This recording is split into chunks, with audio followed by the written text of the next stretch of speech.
For today's video naman po, ayan na nga po ang hitsura ng basement namin. Hindi pa ganun kaganda kasi sabi ng mami ay o-organize niya pa daw po yung mga laruan ko. Pero for the meantime, ayan na po muna ang hitsura niya.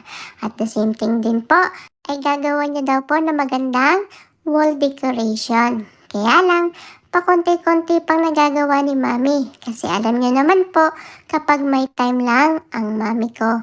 Kasi nagtatrabaho din po siya. Kaya nagagawa niya lang po ito kapag wala siyang work. At isa nga po sa mga nilalaro ko dito ay itong mag-build ng mga cups para pataasin po. At gawing isang malaking tower. Kaya lang, konti na lang po itong mga cups ko kasi nabasag po ni Lily yung iba. At yun nga po, libre merienda din dito sa baba. Pwede akong kumain ng mga gusto kong kainin. At yun nga po, nakita ko din po itong parang hula hoop. Kaya ginawa ko po siyang hula hoop.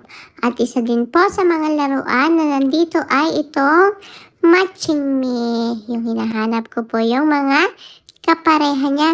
At talaga naman po, nag-i-enjoy ako dito sa play area namin po.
At pagkatapos po ay nakita ko itong bagong biling toys sa akin ni Mami.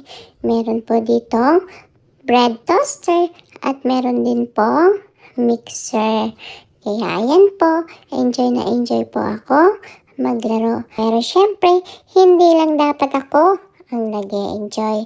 Kaya, sinishare ko po kay Lily ang lahat ng toys na meron ako. Kaya ayan, pareho na po kami nag-e-enjoy dito sa mga laruan namin.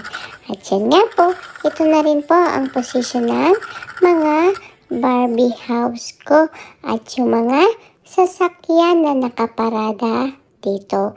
Balang araw, ganyan na rin po kadami ang aming sasakyan. Oops, tama na po ang isa at dalawa at wala naman pong sasakay kapag nagdami-dami pa. Yun lang po. Bye-bye!